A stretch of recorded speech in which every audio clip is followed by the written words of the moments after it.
মুখে বলুন। ওই যে ভিডিও করে চালাম, কে চাপতে বললো? পাবলিকে সব দায়ী নিয়ে যাচ্ছে, পাবলিকে এই যে কোনো তো এখনো পারমিশন হয়নি এখানে চাপার, এখন তো উদ্বোধনও হয়নি। হয়নি, এখন রেল কোম্পানি ওই রাস্তা ঘিরে রেখেছে পাবলিকে। আমি কি করি যাবো ওটা নেই? কাজ কি সম্পূর্ণ হয়েছে? কাজ কি সম্পূর্ণ হয়েছে? কাজ চলছে। তারপরও সিউড়ির হারজন বাজার রেল ওভারব্রিজ এখন শুধু উদ্বোধনের অপেক্ষায়। রেল ওভারব্রিজের অধিকাংশ কাজ শেষ হয়ে গিয়েছে। যেটুকু কাজ বাকি রয়েছে তা হলো আলো লাগানো এবং সৌন্দর্যায়ন। তবে এসব কাজ এবং রেলের অনুমতির আগেই সাংসদ শতাব্দী রায়ের সামনেই সোমবার রেল ওভারব্রিজের ওপর দিয়ে যানবাহন চলাচল শুরু হয়, যেখানে উপস্থিত ছিলেন বিধায়ক বিকাশ রায় চৌধুরী থেকে শুরু করে অন্যান্য তৃণমূল নেতাকর্মীরাও। এদিন শতাব্দী রায় ব্রিজ পরিদর্শন করতে আসেন, আর তখনই শুরু হয় এমন যান চলাচল। ঘটনার পরিপ্রেক্ষিতে বিজেপির অভিযোগ, রেল ওভারব্রিজ তৈরির ক্রেডিট নিতে উদ্বোধনের আগেই এমন পদক্ষেপ নিচ্ছে তৃণমূল। ব্রিজ চুরি করতে উঠে পড়ে নেমেছে। এমন ঘটনা নির্লজ্জের থেকে কম কিছু নয় বলেই দাবি করেছেন বিজেপির রাজ্য সহসভাপতি জগন্নাথ চট্টোপাধ্যায়। সিউড়ি শহরের হারজান বাজার যে আরবি, সেই আরবির সিভিল কনস্ট্রাকশনের কাজ শেষ হয়েছে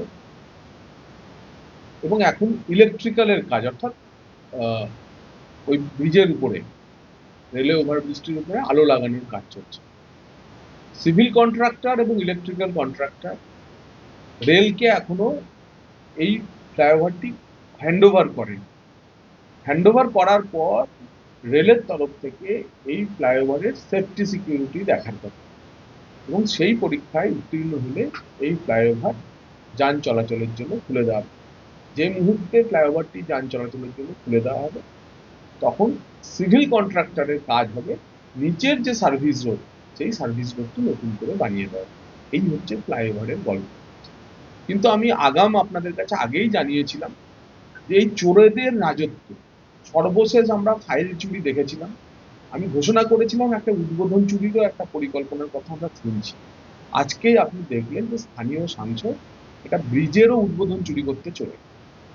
চোরেদের রাজত্বে এর থেকে হাস্যকর জিনিস আর কি হতে পারে?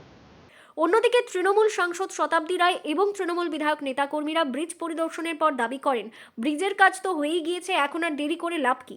যেসব কাজ বাকি রয়েছে সেই সব কাজ ধীরে ধীরে করলেই তো হবে। আগে মানুষের যেটা দরকার সেই কথা ভাবতে হবে। হ্যাঁ, কিছু তুমি যদি বিদ্যুতের খুঁটি, তারপরে তোমার ওই দড়িটাও ঠিক পারফেক্টলি বাঁধবে, তাহলে আরো 1 বছর যাবে।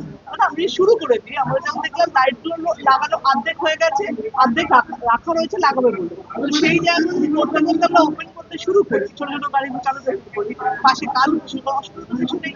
এখন যদি এটা থেকে তুমি বের করো পারফেক্টলি কবে পলিশ হয়ে গিয়ে সবকিছু কালার হয়ে গিয়ে হবে, তাহলে কারণ এটা এত ইমার্জেন্সি, সেখানে আমাদের পারফেকশনে না গিয়ে আমাদের কাজটা করা খুব জরুরি বলে মনে হচ্ছে। সেই জায়গা থেকে কি স্বাস্থ্য পরিষ্কার হয়েছে ব্রিজে? হ্যাঁ, ওটা করছে, এটাই তো করছি। ওটা তো সেটা আমাদের রিপোর্ট দেওয়া দরকার। আমরা যখন চোখে দেখছি, আমরা যে হেভি ওয়েট গাড়িগুলোতে এখনো টেস্টিং হয়নি। আমার ভালো লাগছে যদি হয়ে থাকে, না হলে কিসের জন্য আর কিসের জন্য অপেক্ষা? এটা কি আর মানে ইলেকশনের আগে অব্দি নিয়ে যাওয়ার অপেক্ষা? যদি হয়ে থাকে তাহলে কেন ওপেন হচ্ছে না? এসবের পরিপ্রেক্ষিতে সিউড়ির হারজন বাজার রেল ওভারব্রিজ নিয়ে এখন শুরু হয়েছে রাজনৈতিক তরজা। যদিও শতাব্দী রায়ের পরিদর্শনের পর অবাধে রেল ব্রিজের ওপর দিয়ে যে সকল যানবাহন যাতায়াত করছিল সেগুলিকে আটকে দেওয়া হয় এবং রেল পুলিশের তরফে সেগুলি পুনরায় আগের পথে পাঠানো হয়।